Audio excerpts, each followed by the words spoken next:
ओम शांति। आज 29 दिसंबर 2024 के अव्यक्त मुरली है। रिवाइज डेट है 31 दिसंबर 2002। मुरली का टाइटल है इस नए वर्ष में सर्व खजाने सफल कर सफलता मूर्त बनने की विशेषता दिखाओ। तो आज बाबा अपने उन बच्चों से मिल रहे हैं जो कि नव वर्ष के साथ साथ नवयुग मना रहे हैं। बाबा कहते दुनिया वाले तो नव वर्ष मना रहे हैं, लेकिन आप बच्चे नवयुग मना रहे हैं क्योंकि नया जीवन मिला हुआ है। तो बाबा कहते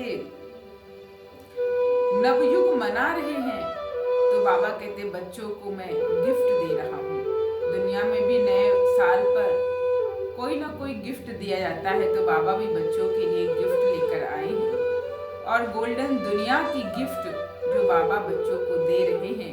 तो बाबा कहते वो ऐसी दुनिया जो सर्व प्राप्ति संपन्न दुनिया है, जहाँ सर्व प्राप्तियां हैं, ऐसी गोल्डन दुनिया की बाबा बच्चों को गिफ्ट दे रहे हैं। फिर बाबा कहते हैं कि परमात्मा मिलन अर्थात ये संगम युग परमात्मा मिलन का युग है और बाबा ने कहा ये संगम युग मौजों का युग है। तो हम बच्चे हर समय मौज में रहने वाले हैं। तो बाबा ने कहा इस गोल्डन युग में जो गोल्डन समय बाबा ने हमें दिया है, इसे हमें बाबा के साथ परमात्मा मिलन में बिताना है। बाबा ने कहा सभी बच्चे फलक से कहते हैं मेरा बाबा, दादियों का बाबा नहीं, मेरा बाबा है। तो बाबा कहते हैं कि मेरा बाबा कहना ही सर्व प्राप्ति संपन्न बनना है।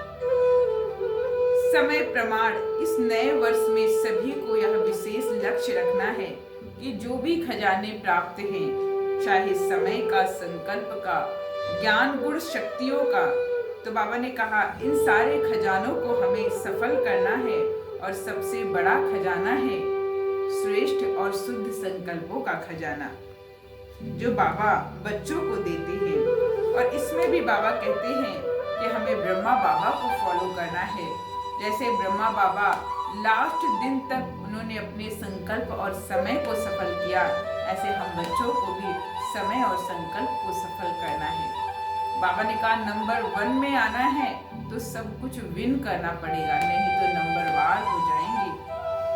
फिर बाबा ने कहा कि ज्ञान के खजाने को भी सफल करो, तो ज्ञान का अर्थ ही है समझ।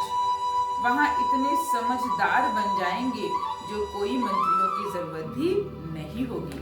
सतयुग में इतने समझदार हम बच्चे बन जाएंगे कि हमें किसी से भी राय लेने की दरकार नहीं रहेगी। फिर बाबा ने कहा कि हम बच्चे मुख तो मीठा कराते ही हैं, लेकिन बाबा ने कहा दुनिया में भी मुख मीठा होता है और यहाँ भी मुख मीठा होता है, लेकिन बाबा ने कहा मुख मीठा के साथ साथ मुखड़ा भी मीठा हमें दिखाना है। और बाबा ने कहा चाहे जो भी आए, हम वाणी से ज्ञान ना सुना पाए, लेकिन शक्तिशाली दृष्टि अवश्य उसको दे। जो भी आए कुछ ना कुछ लेकर जाए। फिर बाबा ने मन की ड्रिल कराई, एक्सरसाइज कराई। बाबा ने कहा अगर एक्सरसाइज करेंगे तो सहज रहेंगे और सहज योगी बन जाएंगे।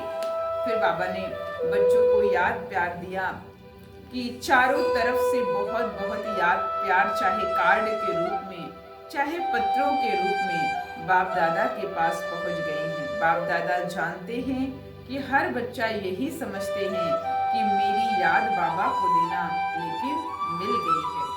याद प्यार देने वाले बहुत लाडले बच्चे बाप दादा के सामने हैं। इसीलिए बाप दादा कहते हैं कि हर एक बच्चा अपने अपने नाम से मुबारक और दिल की दुआएं स्वीकार करे, क्योंकि नया वर्ष आने वाला है तो बाबा दिल की दुआएं देते हैं। आप सभी को भी नव जीवन, नव युग और नए वर्ष की बहुत बहुत पदम पदम पदम गुणा मुबारक और दिल की दुआएं, याद प्यार और नमस्ते। हम रूहानी बच्चों की रूहानी बाप दादा को याद प्यार, गुड मॉर्निंग, नमस्ते नमस्ते। शिव बाबा ने वरदान दिया है, स्मृति को अनुभव की स्थिति में करने वाले नंबर 1 विशेष आत्मा भव। स्मृति को अनुभव की स्थिति में स्थित करने वाले नंबर 1 विशेष आत्मा भव।